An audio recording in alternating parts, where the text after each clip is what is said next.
Bonsoir, bonsoir les amis, bonsoir la famille. Connectez-vous, connectez-vous. Joyeux Noël aux petits-enfants, joyeux Noël à la famille, joyeux Noël à tous ceux qui fêtent Noël. Vous connaissez, moi ici déjà, un vieux moro, je ne fête plus Noël. Donc Noël c'est pour les enfants. Non, connectez-vous, partagez le direct et donnez-moi la possibilité de partager. Voilà, le temps que quelques Ivoiriens se connectent pour qu'on fasse un direct un peu rapide parce que, mine de rien, j'ai pris un petit temps. Hein. Bonsoir à ceux qui viennent d'arriver. Voilà. Hugues. J'ai pris un petit temps. Hein. Donc je partage. Bonsoir à ceux qui viennent d'arriver. Voilà. Hugues. Donc je partage. Vincent de Paul Brou, sois salué mon frère. Sois salué vous tous qui êtes là. Nous allons parler un peu du Dramanistan. Draman Ouattara et ses incohérences. Oui, le gouvernement d'Alassane Draman Ouattara et plus particulièrement de Mariam Traoré. Cette dame-là vraiment qui dérange. Oui, elle dérange. Connectez-vous ceux qui ont la possibilité de me saluer. Ceux qui ne peuvent pas, bon, regardez toujours en cachet, regardez, ça fait rien, c'est conseil. C'est la famille. Connectez-vous, partagez, vous qui êtes là. Donnez-moi juste une minute que je partage pour voir. Voilà. Hop. Soyez salués, soyez les bienvenus. Ici, c'est le président Lota. Connectez-vous et on va essayer de parler un peu de la Côte d'Ivoire. Salut les amis, salut la famille. Moi, c'est le président Lota, l'homologue du président Gbagbo Laurent, notre guide. Celui-là que moi j'appelle un demi-dieu, un dieu. Parce que la sagesse qui habite le président Laurent Gbagbo, ce n'est pas de l'amusement, ce n'est pas de la blague.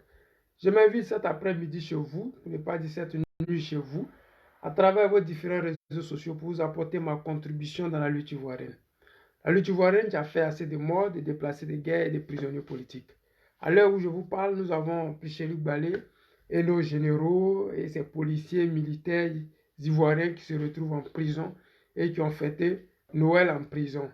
Piché-Luc Balé, pour des raisons que je ne sais pas jusqu'à présent, pour une question de cola, elle est en prison jusque-là.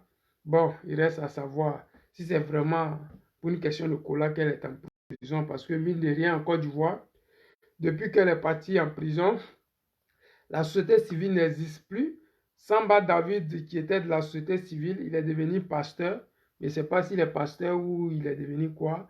Révérend. Bon, vous savez, en Côte d'Ivoire, c'est la gang. Hein. Voilà, la marmaille gang.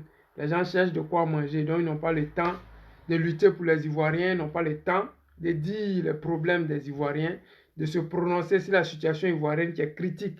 Actuellement, les seules personnes qui ont le droit de critiquer en Côte d'Ivoire, c'est le président Gbagbo Laurent et le PPACI.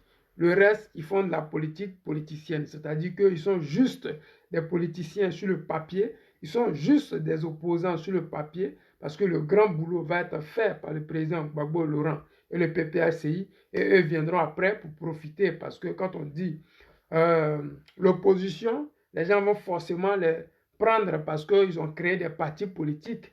C'est comme ça, des partis politiques qu'ils ont créés entre guillemets pour que les Ivoiriens disent que oui, ils sont des, comment on dit là, des présidents de partis politiques. Hélas. Mais ce soir, je vais vous parler de Traoré Mariam Ibia, qui c'est cette dame-là qui est députée de Tengrela. Elle est du RHDP.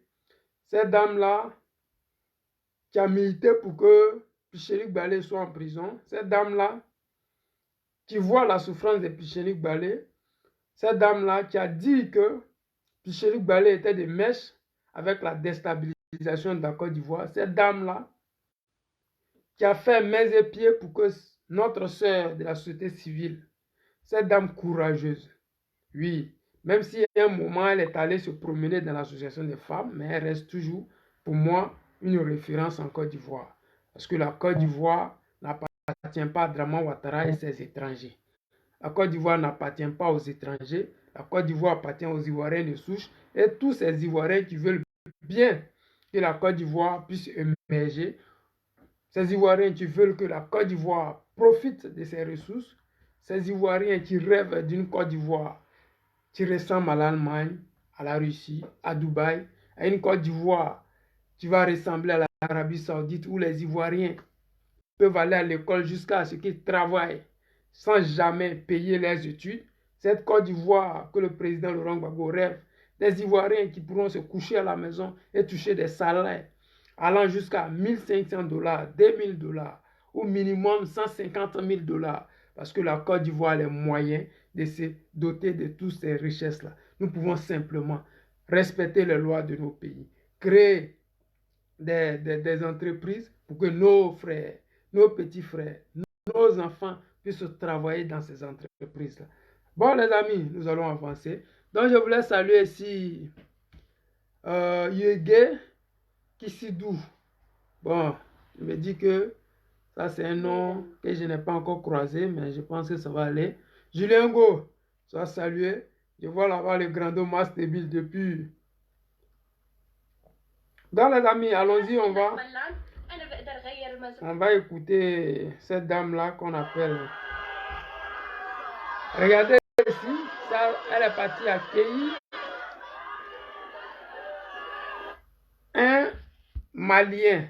Voilà, parce que avant-hier, pour ne pas dire à la veille du réveillon, Draman Ouattara va envoyer son petit frère et ses ministres de la justice et consorts, ces personnes-là qui avaient menti aux Ivoiriens, qui avaient dit aux Ivoiriens que Draman Ouattara ne pouvait pas faire un troisième mandat.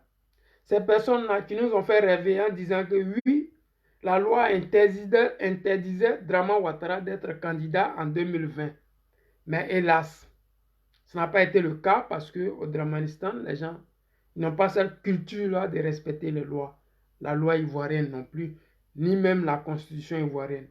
Parce que c'est des étrangers qui sont à la tête de nos pays et qui gouvernent le pays avec les armes, les emprisonnements, les intimidations.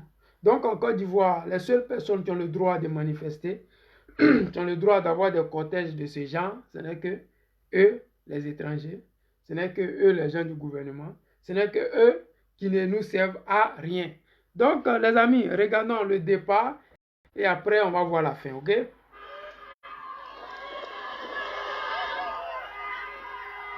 Ça, c'est le cortège de l'accueil. C'est le cortège de l'accueil de l'artiste chanteur malien. Alors que nous étions en Côte d'Ivoire, on dit que la Côte d'Ivoire et le Mali sont en crise. Alors tous les concerts des Maliens ont été annulés. C'est-à-dire que tous ceux qui devaient faire des spectacles en Côte d'Ivoire n'ont pas le droit de faire des spectacles en Côte d'Ivoire parce que les mercenaires d'Alassane Draman Ouattara étaient emprisonnés au Mali. Mais nous autres, là, ça ne nous fait ni chaud ni froid parce que le concert des Maliens, les Ivoiriens de souche n'en ont ils n'en ont rien à foutre.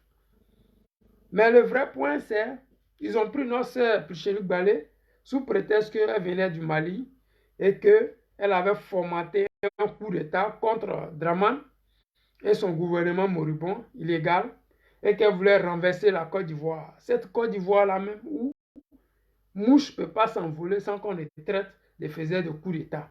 On arrête des gens en train de faire des réunions politiques. On les met en prison parce que simplement, ils ne sont pas du RDR, parce que simplement, la politique qu'ils mènent ne va pas avec celle du RHDP.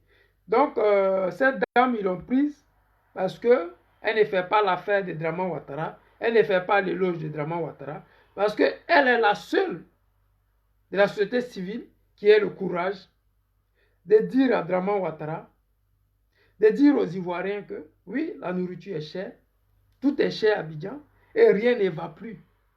Alors, bougez-vous, bougeons-nous, faisons quelque chose, faisons entendre nos voix et le gouvernement va peut-être changer les choses. Donc, ils ont trouvé la solution, trouver des choses bidons qui n'ont rien à voir avec la réalité de la Côte d'Ivoire, dire qu'il y a des problèmes en Ukraine et que pour cette histoire-là, on devait mettre ces Ivoiriens en prison.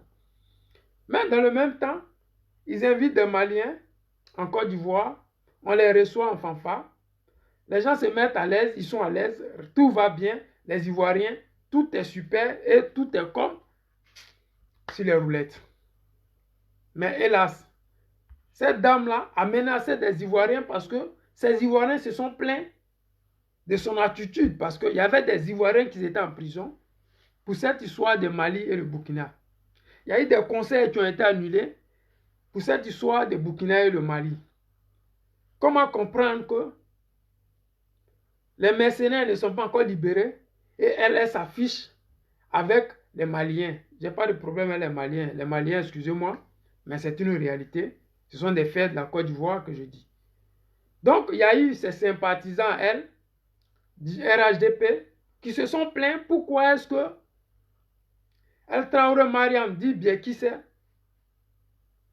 se promenait en ville en Côte d'Ivoire avec des Maliens en voiture. Donc, voici la réponse de notre sœur qui dit qu'elle allait mettre tout le monde en prison si ils osaient continuer de la traiter de traite, de corrompus et consorts. Donc, j'aurai une réponse pour elle, une réponse tranquillement tranquille. Écoutons ensemble ici la réponse de cette dame.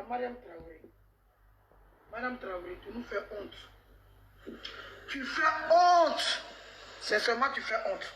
Quand on est député là, on représente son peuple à l'hémicycle de la Côte d'Ivoire. C'est ce que tu es. Moi-même, je reconnais ton autorité, mais toi-même, tu ne reconnais pas ton autorité. Tu veux mettre tout le monde en prison. C'est que tu vas mettre beaucoup de gens en prison. Mais moi, puis tout le monde était dans ce défi. Tu ne peux pas me mettre en prison. Mais toi-même, tu insultes les gens ici. Tu vois ton nom et ton surnom là. C'est injure. Le madame de qui c'est, ouais. Toi qui t'as mis en prison ici, ce que tu cherches là, tu vas avoir. Tu as annulé le concert d'une artiste malienne. Que tant que les soldats ne sont pas sortis du Mali, maintenant tu reçois un autre artiste malien. Tu te mets, tu cherches visibilité. Cette visibilité que tu n'as plus là, c'est ce que tu cherches. Toi-même, Scandale, Alassane n'aime pas ce que tu fais. Tu le sais très bien. Scandale, tu fais toujours là. Alassane Ouattara n'aime pas. Tu te tapes la poitrine, on a vu des gens ici. Hein. Autant de babou là. Pour regretter, ça te dit quelque chose. Même son nombre, on ne voit plus. Moi, le secours de 8 toto. On n'a pas encore libéré les soldats. Et tu... Je voulais dire à mes parents du RDR, et surtout ceux qui sont du Nord, qui sont trop zélés, je voulais leur dire que c'est ça la réalité de la politique. Chacun vient, il fait son temps et il passe. Donc vous qui êtes trop zélés et qui pensez que Alassane Draman Ouattara, il est éternel, et que tant que Draman est là, vous allez humilier les Ivoiriens comme vous voulez. Vous allez faire ce que vous voulez en Côte d'Ivoire. Il va arriver un moment que vous-même vous serez dégoûté parce qu'Alassane Draman, il n'est pas éternel. Mais quand il va passer, qu'est-ce qui va se passer? Le zèle va finir ou vous allez finir en exil. Parce que vous savez que quand on vous montre à la télé, les gens vont garder ces vidéos-là de vous. Cette jeune fille-là, elle a supprimé sa vidéo parce que la pression était... Vous connaissez, au RDR, quand tu parles d'eux, c'est mauvais. Donc la pression, là, ça fait qu'elle a supprimé cette vidéo-là. Mais nous, là, dès qu'on voit, on enregistre, on garde. Vous comprenez? Dès qu'on voit, on enregistre, on garde. Parce qu'on se dit que dans 20 ans, dans 30 ans, on va utiliser ces vidéos-là contre vous. Donc actuellement, là, vous qui pensez que vous êtes trop arrivés, vous qui intimidez les Ivoiriens, vous qui emprisonnez sans état d'âme, vous qui gardez des gens en prison parce que simplement pour une noix de cola, vous qui emprisonnez, vous qui brigandez l'argent des gens qui viennent investir en Côte d'Ivoire, parce que c'est la tendance actuellement en Côte d'Ivoire. Quand tu vas en Côte d'Ivoire investir ton argent, on brigande ton argent et on ne te donne pas tout cet argent-là. soit on te demande d'avoir des pourcentages dans ton entreprise, soit ton entreprise ne verra jamais le jour, mais ton argent non plus, ils ne vont jamais te retourner ça. Cette Côte d'Ivoire où vous avez trop les ailes là, cette Côte d'Ivoire où vous êtes tellement puissant que les gens n'ont plus le courage de faire la politique en Côte d'Ivoire. Et tous sont devenus soit des artistes musiciens, soit des influenceurs ou influenceuses. Alors, ils préfèrent mentir aux Ivoiriens, donner conseil aux Ivoiriens, alors que les Ivoiriens ne mangent pas. Ils préfèrent fermer les bouches sur ça, faire des clashs inutiles, parce que quoi là, Eka ou bien je ne sais pas quoi là. Mais moi, constamment, je me pose la question, mais vous êtes influenceur pour qui? Parce que ceux qui vous regardent là, ils ne mangent pas à leur faim. Ils n'ont pas de boulot. Ils ne savent même pas où ils vont dormir. Bon, dites-moi, vous influencez quoi, qui et comment vous influencez? Parce que j'ai vu 2 jours là, la dame là, choc quoi là, quelque chose caviar, et puis Keïta, Manuel Keïta. Bon, je ne connais pas trop les business là, mais je sais qu'il y a eu Keïta, il y a une histoire de jalousie entre influenceuses. Mais moi, je suis choqué parce que ce que vous devez influencer, c'est le gouvernement d'Alassane Draman Ouattara qui fait que les Ivoiriens ne vivent pas bien. Mais vous tous, vous vous détournez. Vous regardez ailleurs. Vous faites comme si vous ne voyez pas la souffrance des Ivoiriens. Vous avez des 25 millions qu'on vous donne pour venir vous pavaner sur des plateaux télé. On vous donne des 10, 15 millions pour venir simplement vous asseoir sur des plateaux télé. Mais c'est dommage parce que les Ivoiriens souffrent. Sous Draman Ouattara, c'est les Mariam Biekissé là qui font la loi, ils font le beau temps. C'est eux qui décident qui on doit mettre en prison ou qui on doit libérer. Et moi, ça me fait de la peine parce que ces Ivoiriens-là, qui sont gentils, accueillants, ces Ivoiriens qui n'ont jamais mis de différence entre nous et les étrangers, ces Ivoiriens-là qui ont créé Djoulabougou dans toutes les villes d'Abidjan, de Côte d'Ivoire, du Sud, ces Ivoiriens-là qui ne font pas de différence entre Maliens, Burkinabés, Guinéens. Moi qui suis ici, nous avons fréquenté avec des Maliens, des Burkinabés, des Togolais, des Nigérians. Nous avons joué au foot ensemble avec ces Maliens, d'autres même jouent à l'équipe nationale. Mais dites-moi, pourquoi est-ce que vous n'arrivez pas à influencer sur la politique de Draman Ouattara en Côte d'Ivoire? Pourquoi est-ce que vous ne pensez pas à la souffrance des Ivoiriens? Parce que mine de rien, quand quelqu'un ouvre sa bouche, soit il est opposé à Draman Ouattara, soit c'est un plaisantin qui raconte sa mort. Oui, sois salué mon frère Tony Teba, Seri Bado, Mastebi Lago, le PPAC en titre, sois salué. Sylvain Ekpa, depuis Londres, le numéro 1, sois salué frérot. Je vous jure que ceux qui sont du côté de leur intégrité là, il y en a qui n'ont pas aimé. Ils n'ont pas aimé ça là. Tu vas prendre notre artiste. Vous êtes où? Draman Ouattara, tu es où? Vous n'avez pas dit que tant qu'on n'a pas libéré, comment on appelle, les 46 soldats là, un artiste ne peut pas venir se pavaner chez nous ici. Alors, hier là, c'est... Vous êtes où? C'est RDR qui étaient partis manifester au plateau. C'est RDR qui avaient donné 48 heures à Assimi Goïta. C'est RDR qui avaient dit qu'ils allaient aller marcher sur l'ambassade du Mali en Côte d'Ivoire. C'est RDR, pour ne pas dire ces anciens rebelles, qu'ils ont dit qu'ils allaient tuer, exterminer, nuire aux Maliens. Ils sont où aujourd'hui? Les 48 heures ne sont pas encore passées. Nous attendons toujours le 1er janvier de la CEDEAO. Parce que ça va arriver, ça va passer. Mais notre sœur Chélie, elle n'est toujours pas libérée. Mais vous, les influenceurs, les influenceuses, mais pouvons-nous pas faire des petits groupés pour ça? Ou bien comme ça ne vous concerne pas, comme ça ne vous regarde pas, je vous ai plusieurs fois dit que si les réseaux sociaux ici, là, c'est chacun à son tour. Quand Alain Zaté était allé en prison, les gens se moquaient. Très peu de cyberactivistes avaient le courage, je dis bien le courage de prononcer le nom d'Alain Zaté dans leur bouche. Très peu. Je leur disais, ne vous moquez pas, c'est tour à tour.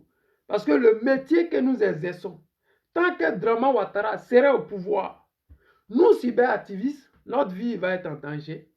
La Côte d'Ivoire va être interdite pour nous. Et on va être obligé de rester sur les réseaux sociaux et de nous exprimer. Parce que ça va être le seul endroit où on va s'exprimer. Les 007 Peter, là, ils se sont moqués ici. Mais comme Dieu ne dort pas, ils ont fini de se moquer dans les athées. Elle est sortie, elle est revenue en France. Mais lui, il est parti, il est collé là-bas. Et il est en train de Nimi, prison actuellement. Donc, simplement pour vous dire que c'est que nous sommes dedans là. Soit tu travailles pour le RHDP et tu es sûr que tu peux rentrer à Abidjan, vivre de ça. Soit tu es dans l'opposition. Et cette opposition-là, ce sont la majorité des Ivoiriens. Ce qu'ils ressentent là, c'est ce que nous disons à la place publique. Ce que les Ivoiriens pensent bas, c'est ce que nous disons tout haut. Donc si tu es cyberactiviste, que tu es influenceur ou influenceuse, mais votre rôle là, ce n'est pas de vous clasher pour des futilités, mais c'est de dire à Draman Ouattara de libérer des gens qui n'ont pas pris d'âme, des gens qui n'ont pas de Kalachnikov, de libérer ces personnes qui n'ont rien fait, qui ont juste pris leur bouche pour s'exprimer. C'est ça la démocratie. L'art de dialoguer avec son adversaire. Gbagbo ne cesse d'enseigner ça à la Draman Ouattara et sa milice du RHDP. Mais ils n'entendent pas ça. Parce qu'ils ne connaissent pas c'est quoi le dialogue. Parce que à CEU, nous discutons, c'est le président qui a envoyé ça. Oufoué disait que la paix, ce n'est pas un mot, c'est un comportement. Ça fait que près de 12 ans après, près de 12 ans de pouvoir, Alassane Draman Ouattara est toujours en train de parler de réconciliation. Mais il réconcilie qui? Avec qui? Parce que quand on parle de réconciliation, ça doit être des actes. Ça doit être palpable. Ça doit être quelque chose de visible. Ça doit être quelque chose qui doit donner une leçon de moralité aux Ivoiriens et aux Ivoiriennes. Mais hélas, il n'y a rien de tout ça. C'est une dictature que les Ivoiriens vivent au quotidien. Les gens sont influenceurs, mais ils influencent qui, quoi, quand. Les télévisions, là, quand on parle mal de Gbagbo Laurent, c'est là ils sont influenceurs, c'est là ils sont cyberactivistes en Côte d'Ivoire. Mais quand on parle de la souffrance des Ivoiriens, ils sont bobos, ils ne voient rien, ils ne savent rien, ils ne savent pas qu'est-ce qui se passe en Côte d'Ivoire. C'est-à-dire que les influenceurs aujourd'hui en Côte d'Ivoire, ils sont du PPACI. C'est le président Gbagbo Laurent, le guide de la lutte de la libération. Tous les restes là, c'est les influenceurs de salon. C'est des gens qui parlent à leurs parents tout bas parce qu'ils n'osent plus dire ce qu'ils voient dehors. Vous allez dans les magasins, tout est devenu cher. Jusqu'à présent, personne n'en parle. Mais on a des influenceurs et influenceuses en Côte d'Ivoire. Des gens vont dépenser des milliards pour faire venir des Maliens en Côte d'Ivoire. Je ne suis pas contre, c'est normal. Mais la réalité, c'est de laisser les Ivoiriens de souche en prison pendant que c'est la fête de fin d'année. C'est d'enfermer des gens qui n'ont eu que leur bouche pour parler. C'est d'intimider les gens matin, midi, soir. Mais si vous influencez, mais influencez dans le positif. Si vous démontrez aux Ivoiriens que vous êtes à la hauteur de ce pourquoi les gens s'abonnent à vos pages, mais démontrez à ces Ivoiriens que vous êtes avec eux. Ne soyez pas des hypocrites contre la Finguessan et Charles Bleu Goudé au consort. Ne soyez pas des lâches, comme certains que je ne citerai pas leur nom ici pour le respect du président Gbagbo Laurent. Mais sérieusement, la politique et les audiovisuels, soit tu es artiste, musicien, tu chantes, soit tu es influenceur et tu influences réellement, mais vous êtes où? Vous êtes dans quoi? La souffrance des Ivoiriens, ça ne vous concerne pas? La loi qui est bafouée matin, midi, soir, ça ne vous concerne pas? Ou bien vous voulez que tout le monde soit artiste, chanteur, comédien comme vous, hypocrite comme vous, parce que c'est de l'hypocrisie que vous faites sur les plateaux de télé. Les amis, je vais vous faire passer cette vidéo d'une dame. Vraiment, je vous dis que la Côte d'Ivoire sous Gbagbo, c'était la meilleure. Oui, parce que Gbagbo, au moins, il donnait la chance aux Ivoiriens de s'exprimer. Le coupé décalé existait. Oui, au moins on savait que, ouais, il y avait quelque chose qui se passait. Bonsoir. Franchement, aujourd'hui c'est le 25 décembre. Voilà, regardez, écoutez. Je suis choquée. Je ne peux pas comprendre que les mercenaires dans l'affaire Clément Ouattara, j'en fais aujourd'hui que ma soeur Pichérique Balé est en prison. Aujourd'hui. 25 décembre, ces enfants n'ont pas mangé. Ces enfants pleurent leur maman. Et le gouvernement d'Alassane Ouattara vient mentir que ça a été un malentendu. J'ai mal au cœur. On ne peut pas mentir comme ça. Dans cette histoire de Mali, Pichérique Balé a pris balle perdue. Et moi, en tant que mère, je pleure. Je pleure. Je pleure. Si les enfants du Pichérique Balé ont mangé, s'ils n'ont pas mangé, s'ils ont eu des cadeaux, ils n'ont pas eu des cadeaux. Et vous venez dire que c'est malentendu. J'ai peur de vous. Gouvernement de Ado. Menteur, mensonge. J'ai peur de vous. Bye. Gouvernement d'Alassane Draman Ouattara. Ce sont des menteurs, des voleurs, des détourneurs, des influenceurs. Parce qu'aujourd'hui, les influenceurs sont dans le camp d'Alassane Draman Ouattara. Live TV, ce n'est pas une télévision. C'est un canal, je ne sais pas, une chaîne de Facebook comme pour moi, comme ça, comme... C'est-à-dire qu'ils disent de n'importe quoi là-bas. Ce n'est pas une chaîne de télé qui respecte, je ne sais pas. Ça fait pitié, mais c'est ça la réalité de Côte d'Ivoire aujourd'hui. Il n'y a personne pour défendre les pauvres. Il n'y a personne pour dire... Aujourd'hui, nous avons par exemple, je prends un exemple bien banal. Dame Simone. Mais dites-moi, quel est son combat réel? Parce qu'on crée un parti politique pour aider son peuple. Mais à la création de l'association de mon chéri Gbagbo, on nous a dit qu'on allait faire la promotion de la femme. On allait défendre la femme. On allait défendre la nouvelle génération. On allait défendre le droit de la femme. Mais chéri Balé là, jusqu'à présent, je n'ai pas encore vu l'association de notre mère célibataire aller défendre cette dame, faire des meetings, c'est-à-dire montrer aux Ivoiriens qu'ils ont créé un parti politique, non pas contre Gbagbo Laurent, mais pour défendre la cause des Ivoiriens. Hélas, cette dame-là, elle est en prison.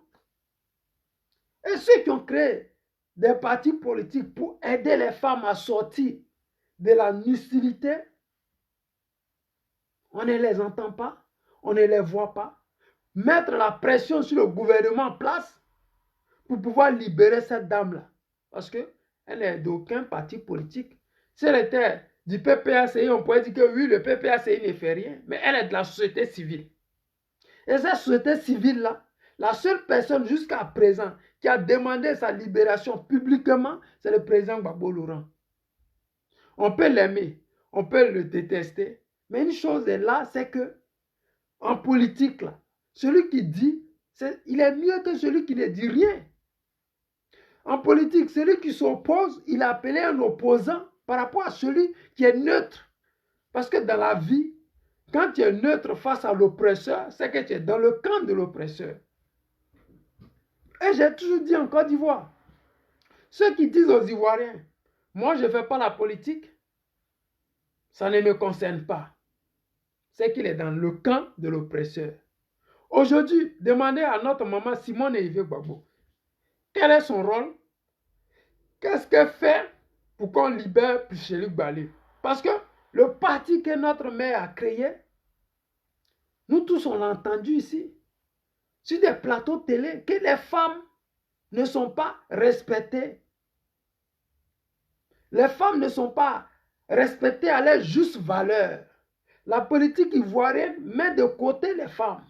Et qu'elle avait pris le flambeau parce que au FPI, ils avaient refusé de donner le parti aux femmes. et qu'elle voulait défendre la cause des femmes. Hélas, nous voyons quoi? Des Mariam bien qui te prennent pour des dieux en Côte d'Ivoire. Personne ne dit rien. Cette dame est en prison, mais le parti en question ne bouge pas d'un iota.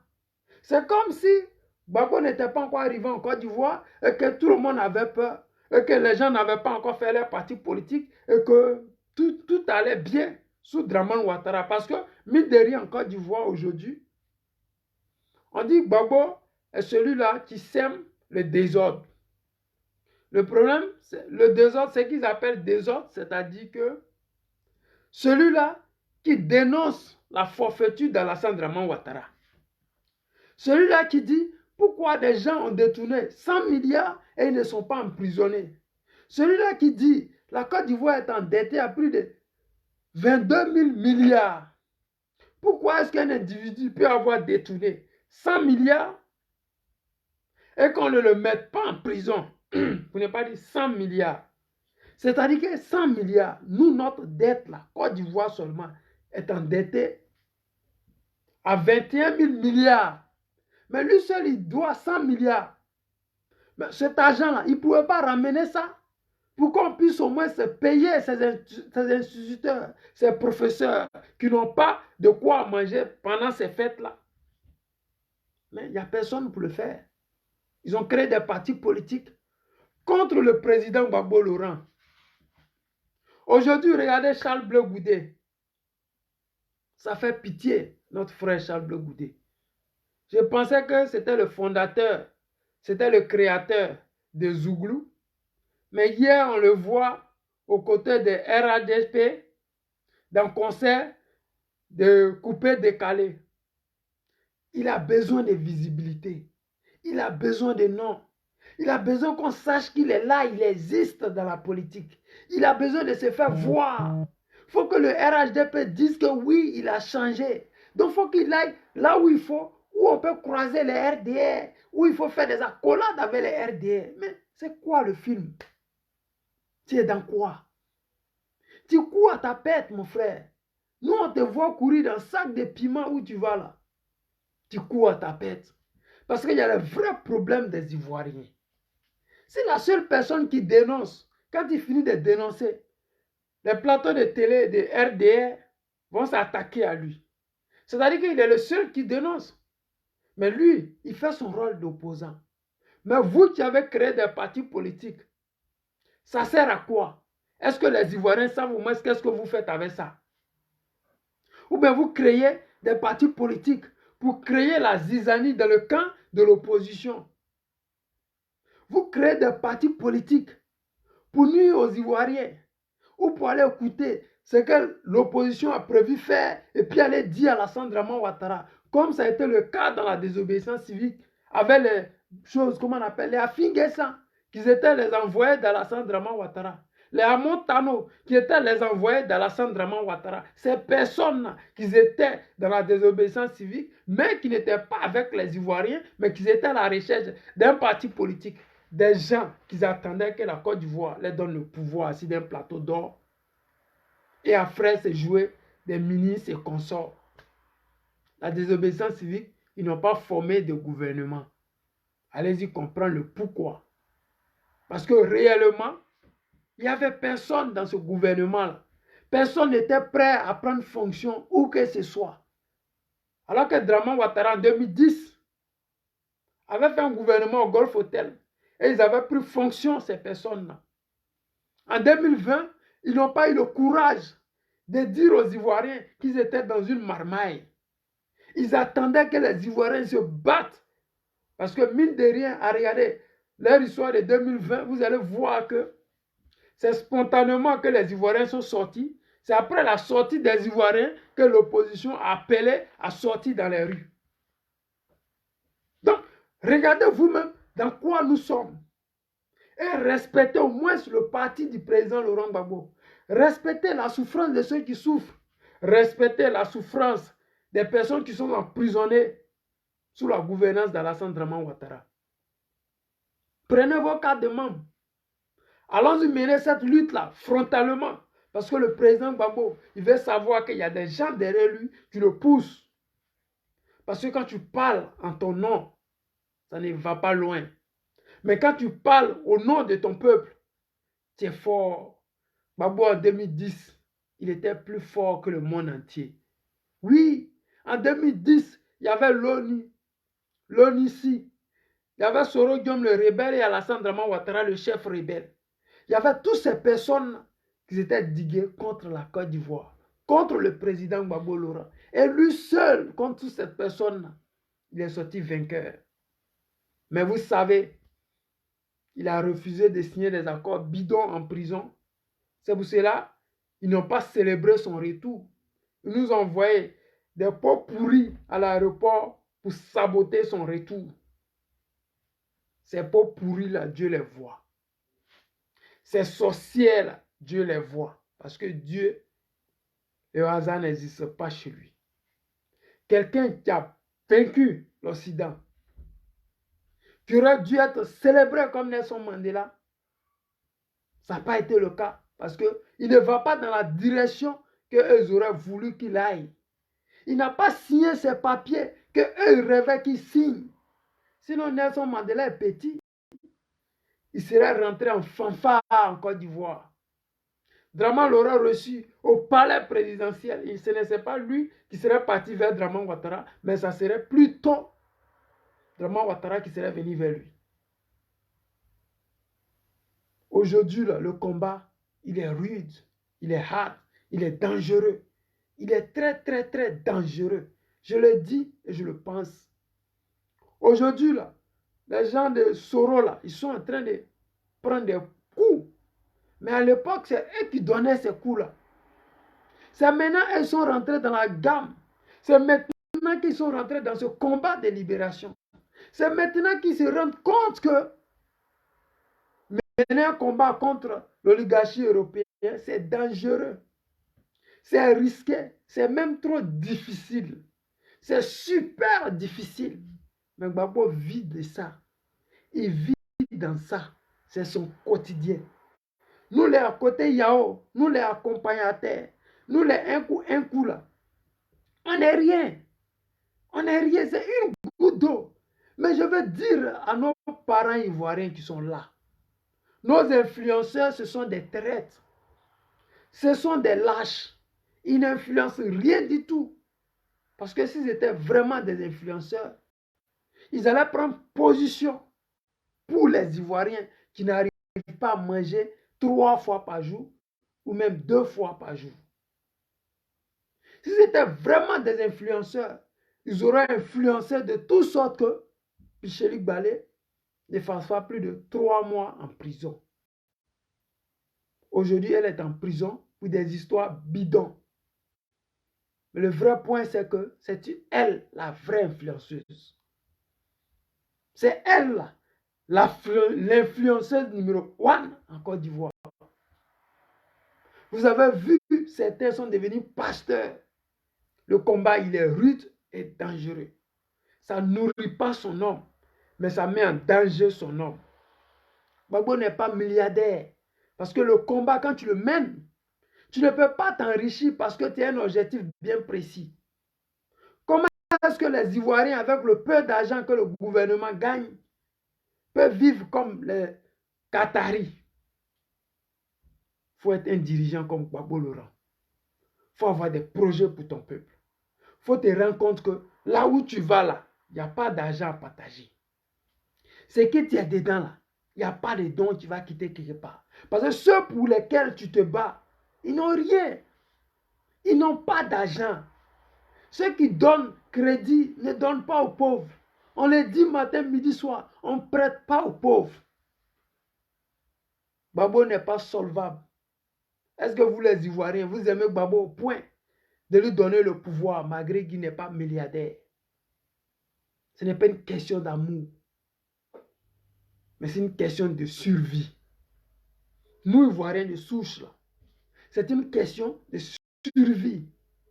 Est-ce que nous allons survivre à ce rattrapage ethnique là?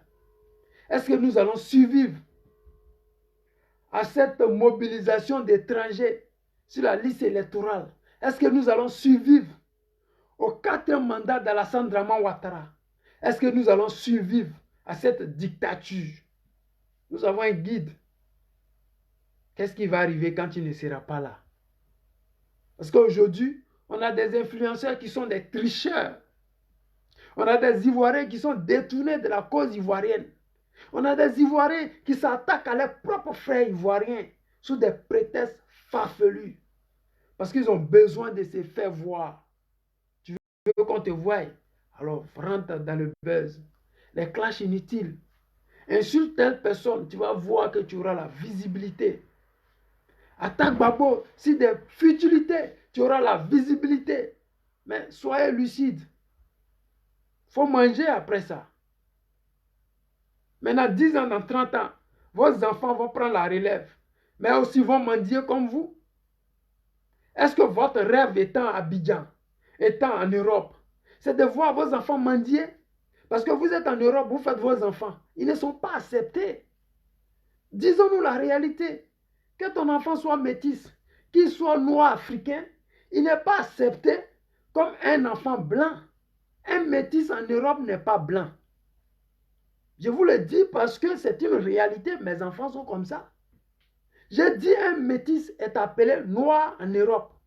Mais vous combattez qui? Pour qui vous vous battez? Vous vous faites appeler influenceur, influenceuse. Quel est le rôle exact que vous jouez dans le futur de la Côte d'Ivoire? Parce que tout ce que nous faisons aujourd'hui, ça reste. Nous sommes en train d'écrire l'histoire de la Côte d'Ivoire. Gbagbo, à l'époque, quand il créait le FPI, il ne savait pas que ça allait devenir l'histoire de la Côte d'Ivoire. Quand ils exigeaient le multipartisme, ils ne savaient pas que ça allait rentrer dans l'histoire de la Côte d'Ivoire. Si vous êtes des influenceurs, est-ce que vous êtes prêts à écrire l'histoire de la Côte d'Ivoire? Parce que c'est vos actes qui témoignent de votre futur. Si vous êtes des influenceurs bidons aujourd'hui, la Côte d'Ivoire sera bidonnée dans le futur. Houphouët-Boigny avait bidonné la Côte d'Ivoire en créant des infrastructures qui n'apportaient rien à la Côte d'Ivoire. Des églises catholiques, la plus grande mosquée qui coûte des milliards, la basilique qui coûte des milliards, l'église catholique au plateau qui coûte des milliards. Mais sérieusement, ce sont des choses bidons qui n'ont rien apporté à la Côte d'Ivoire. On nous disait que la Côte d'Ivoire était un pays de paix. C'est vrai. Mais c'est une arnaque. C'est cette paix-là qui a fait qu'aujourd'hui Alassane Dramane Ouattara est au pouvoir. C'est cette arnaque que les Français ont voulu que Houphouët fasse passer ça dans l'oreille des Ivoiriens. C'est cette arnaque-là qui a fait qu'aujourd'hui, nous les Ivoiriens, nous sommes dans ce que nous sommes là. Mariam Traoré, elle n'est pas ivoirienne. Mais hélas, elle est députée. Adama Bitogo, il n'est pas ivoirien. Hélas, il est député. Kandia Camara n'est pas ivoirienne. Hélas, elle est ministre d'État. Nous allons continuer. Jusqu'à quand? Notre histoire. Les autres vont la raconter pour nous ou nous allons l'écrire nous-mêmes. Nous avons suffisamment d'énergie, de courage, d'affronter notre vie d'aujourd'hui pour que nos enfants profitent de demain. Ou nous allons continuer comme Houphouët à construire des basiliques. Tu es animiste, tu construis basilique et avec mosquée. Nous allons continuer à regarder Dramane Ouattara faire des ponts à péage. Nous allons laisser Dramane Ouattara à construire des hôtels de luxe 5 étoiles. Nous, on gagne quoi dans ça? Vous et moi, vous me regardez. Dites-moi, qu'est-ce que la nation ivoirienne gagne dans ces hôtels de luxe? On dit, la Côte d'Ivoire a des gratte-ciel. Des tours, la tour la plus grande d'Afrique. C'est un arc-là. La basilique, c'est la plus grande du monde. Et c'est la deuxième basilique au monde après celle de Rome. C'est un arc-là. On a entendu ça déjà, on n'est pas fatigué. On revient avec la même bêtise encore sous Dramane Ouattara parce que c'est la France qui est aux commandes. Quand la France est aux commandes, on fait des futilités pour le pays où la France règne. Pourquoi est-ce que les pays francophones n'évoluent jamais? Vous pensez que nos dirigeants, ils sont trop cons pour ne pas savoir que leur pays, là, les gens ne travaillent pas. Vous pensez qu'ils n'ont pas suffisamment d'argent pour créer des centres de formation de football, athlétisme, pour que nos petits frères puissent jouer au football? Mais quand la France veut recruter Didier Drogba, quand la France a des colos dans son équipe nationale qui jouent pour elle, vous pensez qu'ils vont développer le football de la Côte d'Ivoire? Non, ça ne se fait pas. Mais il faut trafiquer les Ivoiriens. Dis que Draman Ouattara, il travaille. Il crée des autoroutes. Mais sérieux, gars, tu ne manges pas. Le carburant est plus cher que ton kilo de riz. Mais tu es dans quoi? On est où là? On veut quoi? Est-ce la faute de Babo? Est-ce que vous pouvez aider Babo Laurent? Est-ce que nous pouvons aider Babo Laurent? Est-ce que nous pouvons écrire l'histoire de la Côte d'Ivoire? Est-ce qu'on a assez de courage pour écrire cette histoire-là?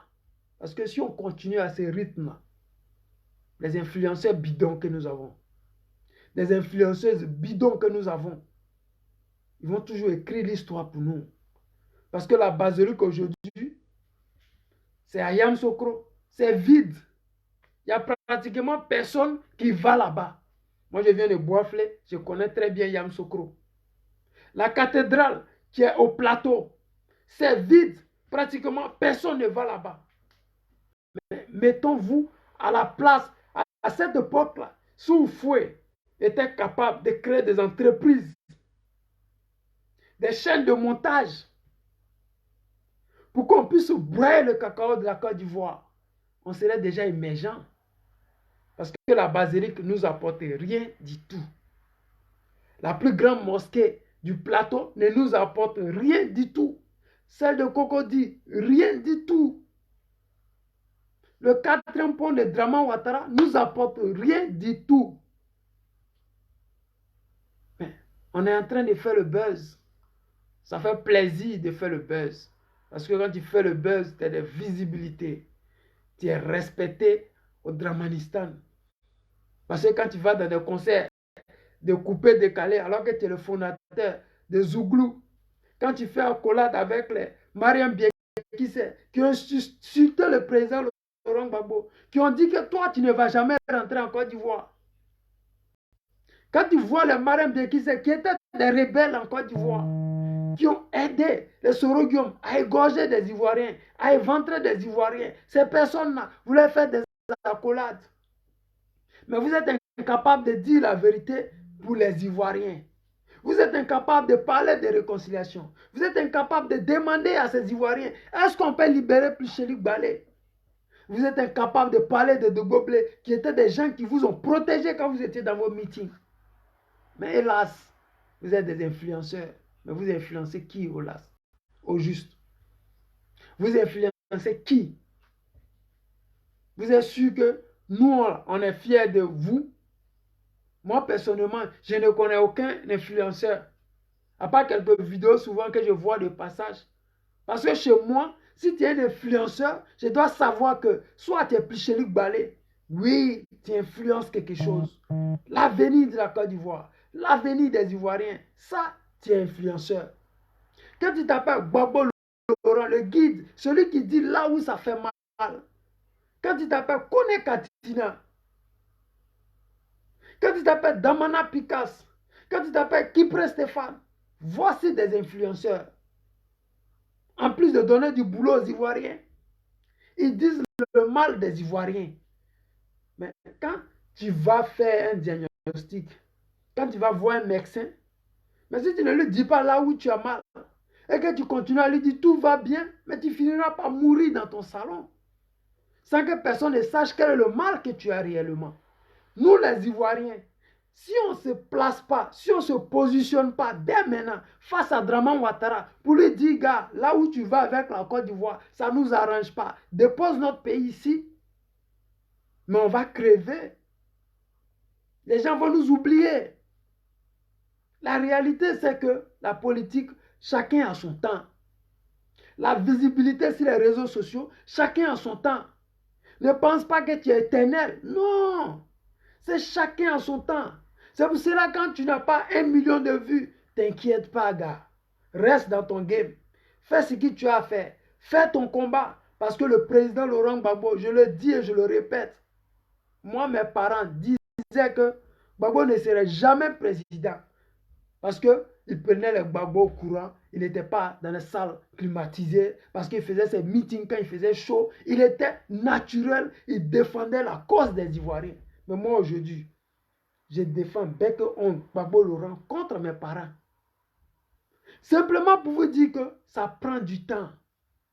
Si nous voulons la libération de la Côte d'Ivoire, acceptons de ne pas être visibles. Acceptons de ne pas être aimés par la majorité. Parce que ceux qui vont comprendre, ceux qui veulent comprendre, ceux qui doivent comprendre, ça prend toujours du temps. Ce n'est pas tout le monde qui ont la même manière de comprendre civisme. Regardez dans les écoles, les universités.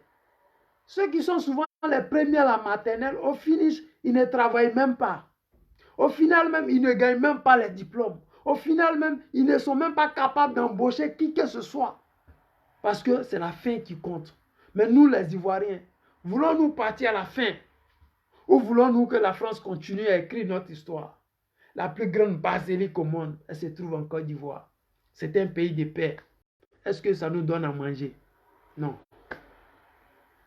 La plus grande tour d'Afrique de l'Ouest, elle se trouve en Côte d'Ivoire, sous Draman Ouattara. Est-ce que ça donne le boulot aux Ivoiriens? Non. Où nous allons? Est-ce que ceux qui sont en prison méritent notre respect? Je dis oui. Parce que quand on t'emprisonne pour une cause noble, moi je te tire mon chapeau, je dis respect. Mais quand tu es lâche et que tu vas en prison, c'est dommage parce que la lâcheté ne paye pas. Prenez l'exemple de Pascal Affi-N'Guessan. Par lâcheté. Quand il est allé en prison, moi ça ne m'a fait ni chaud ni froid. Et Dieu merci, quand il est sorti, il était comme il est rentré, simple lâche. Mais on va arrêter ça ou on va continuer dans ça? À vous de voir. Rejoignez le président Gbagbo Laurent. Aidons Gbagbo Laurent à être fort. Disons à Gbagbo, papa, nous sommes avec toi. Guide-nous. Amène-nous là où il faut. Amène-nous là où c'est chaud. Dites-nous ce qu'il y a à faire. Mais pour l'heure, ce qu'il y a à faire, prenez vos cartes d'adhésion. Donnez la pierre qu'il faut au président Gbagbo Laurent de pouvoir frapper quand il faut, comme il faut, où il faut. Si vous ne le faites pas, la France va écrire encore notre histoire. Elle va continuer à nous construire des trucs que nous n'en avons pas besoin. Nous avons 30 millions d'habitants. On fait quoi avec des ponts qui ne nous apportent pas de l'argent? Un pont à péage en plein centre-ville, c'est la magie. Des autoroutes où il y a des villes, on fait des ponts à péage, c'est la magie. Parce que les gens ont besoin d'argent. Ils ont besoin d'écrire notre histoire sans nous. Mais cette histoire-là, je vous dis et je répète, nous allons l'écrire avec le courage. Tant que Gbagbo va être là, nous allons aller dans cette direction-là. Tant qu'il y aura toujours quelqu'un pour défendre la cause des Ivoiriens, tant qu'il y aura toujours quelqu'un qui sait ce qu'il veut, ce que veulent les Ivoiriens, moi je serai toujours là. Ouais, ça va prendre du temps, mais nous serons là. Parce que le temps, c'est un autre nom de Dieu, comme disait Gbagbo Laurent. Ne craignez jamais ce qui vient. Craignez plutôt ce que vous êtes là maintenant. Qui tu es maintenant. Sinon, pour demain, là, c'est Dieu qui fait. Donc, sur ce, les amis, vous connaissez l'affaire. Entre Ivoiriens de souche, il n'y a pas de trahison. Entre enfants panafricains, il n'y aura jamais de trahison. Sachez que je vous aime. Je fais mon effort pour être là. Et je pense que vous allez faire le tien quand il le faudra. Prenez vos cartes de membres, vos cartes d'adhésion. Montrons à la Côte d'Ivoire, montrons aux Ivoiriens que la lutte du président Laurent Gbagbo, elle n'est pas vaine. La souffrance du président Laurent Gbagbo n'a pas été vaine. L'humiliation que le président Laurent Gbagbo a subie ne sera pas vaine. Nous allons laver son honneur en 2025. les élections de 2023. Nous devons démontrer par A plus B que nous sommes là. Et ils doivent compter avec nous. Et ça devait leur montrer la route de 2025. Donc je salue ici tous les candidats et candidates. Et je leur dis que soyez confiants. Les Ivoiriens, ils sont là. Ils sont au rendez-vous. Ils seront là. Et ils vont montrer au président Laurent Gbagbo qu'ils sont avec lui. Donc sur ce, je vous aime. Et je vais vous dire à demain pour un autre direct. Parce que je suis à nouveau à mon poste. Je m'appelle le président Lota, l'homologue du guide Gbagbo Laurent. Celui-là qui va essuyer les larmes des Ivoiriens. Celui-là qui va réconforter nos mamans emprisonnées inutilement. Celui-là qui va enlever les dobo blés qu'on sort de la merde où ils sont. Celui-là qui va devoir aider nos parents de l'Ouest à initier, soi-disant, les rebelles ou les nouveaux rebelles ou les anciens rebelles. Donc, sur ce, je vous aime. Ciao, ciao. À demain pour un autre direct.